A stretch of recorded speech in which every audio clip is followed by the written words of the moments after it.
Thank you very much, and I'm delighted to be here just to give you a quick 5-minute overview on where we are with the operation, and then I'll be welcome any of your questions, and we can explore any aspect of it. Of course, you know this.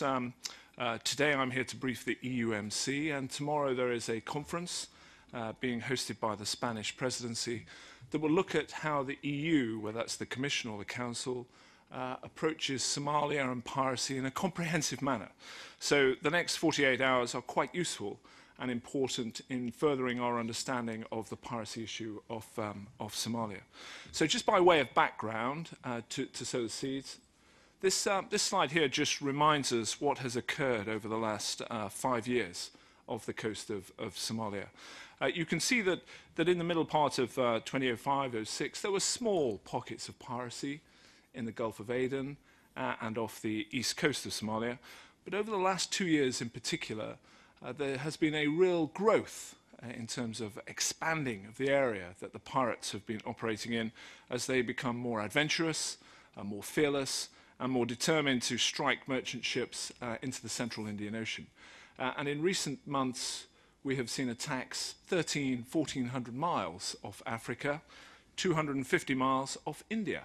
So much closer to India than Africa. So this is an Indian Ocean problem which tends to be generated from Somalia. Just to remind you of what my mission is. It's fairly straightforward, it's unambiguous, it's deliverable against. It is focused primarily on humanitarian aid into Somalia, supporting the World Food Programme, and AMISOM in terms of security in Mogadishu. We have a focus on vulnerable ships which move through the Gulf of Aden and the Somali Basin, and where we can with our ships will deter, disrupt, arrest and prosecute pirates that we encounter on the high seas. Our mandate at present runs to December of this year, but I'm very confident that at next week's Foreign Affairs Council our mandate will be extended, which will have us operating throughout 2011. Of course, as I said, from a comprehensive approach, supporting the population of Somalia is extremely important and is my #1 priority. The ships that flow from Mombasa, Dar es Salaam, and occasionally from India, delivering food aid to Somalia, are key for protection so that they're not attacked by pirate or armed gangs.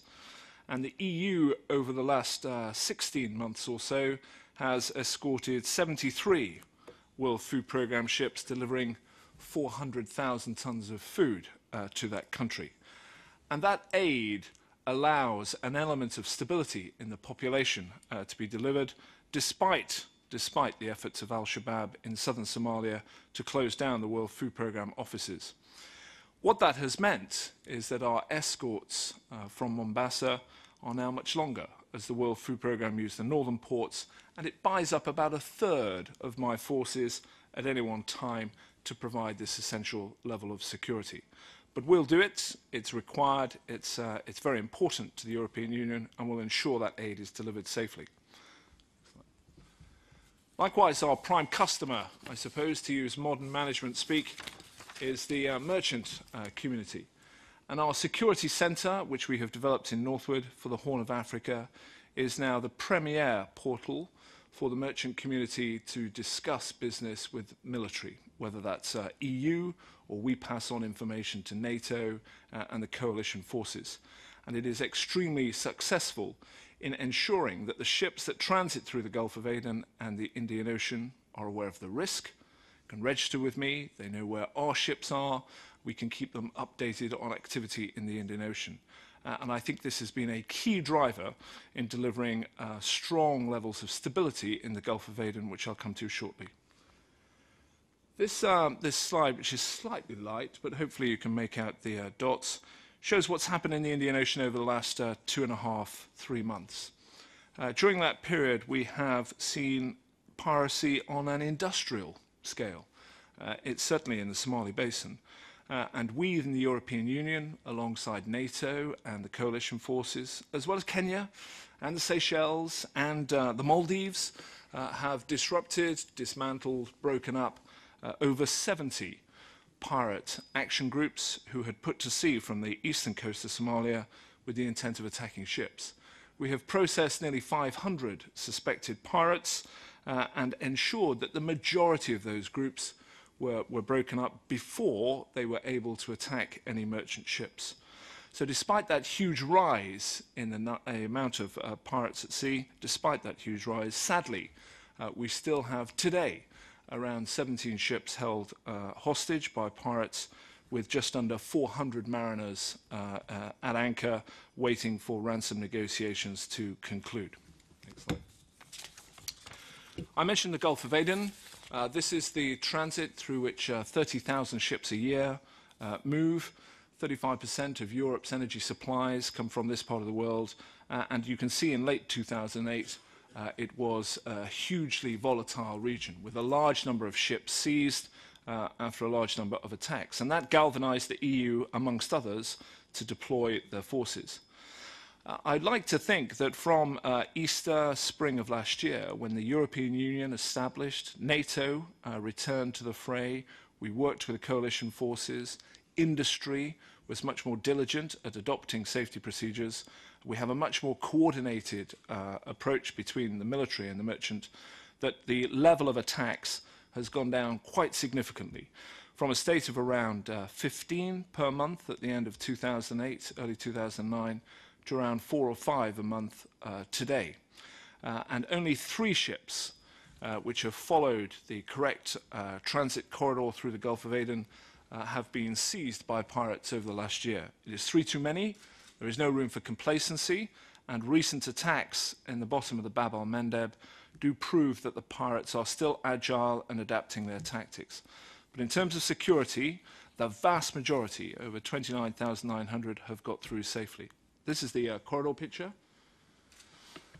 So we can see at the bottom end there, 2010, some attacks, but very infrequent seizures by the pirates. And our ambition is to preserve that for the rest of this year and certainly through next year.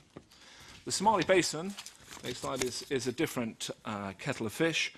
These are the types of vessels that the pirates use to get out into the central Indian Ocean.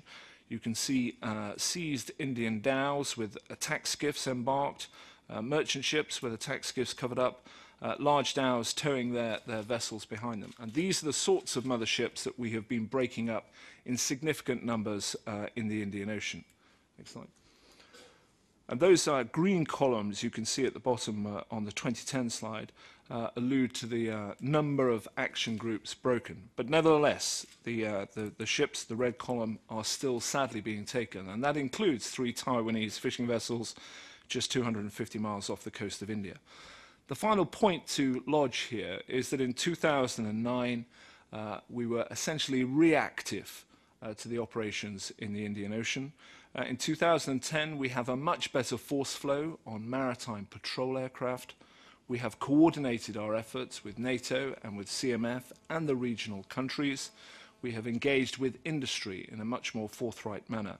And that has allowed us to respond positively to this surge of activity in the first 3 months of 2010. We'll now consolidate, work with our military partners over the summer, and decide just how we'll approach the Indian Ocean for the autumn period once the monsoon has blown through in September. Next slide. So for the future, and this will be for my relief, General Howes to take forward. We await the conclusions of the Foreign Affairs Council next week with regards to mandate extension, which will allow us to stabilise the assets, ships and aircraft at our disposal for 2011. We need to continue to work with industry. There are plenty of areas where we can still refine our processes and continue to target the large number, it's a minority, but it's still a sizable minority, of ships who, for whatever reason, choose not to follow the very clear advice for transiting these areas. Our operational outputs at sea will be revalidated over the summer, both in the Gulf of Aden and in the Indian Ocean, to check that our processes are right. And we'll continue to work with Kenya, Seychelles, and the other countries in the region, Yemen, to try and develop mutual capabilities which will respond to this continuing threat. So I think it's progress was the way I would describe it. There's still plenty more to do. There's certainly no room for complacency. And reminding ourselves that there are nearly 400 people held hostage, we still have a job to do.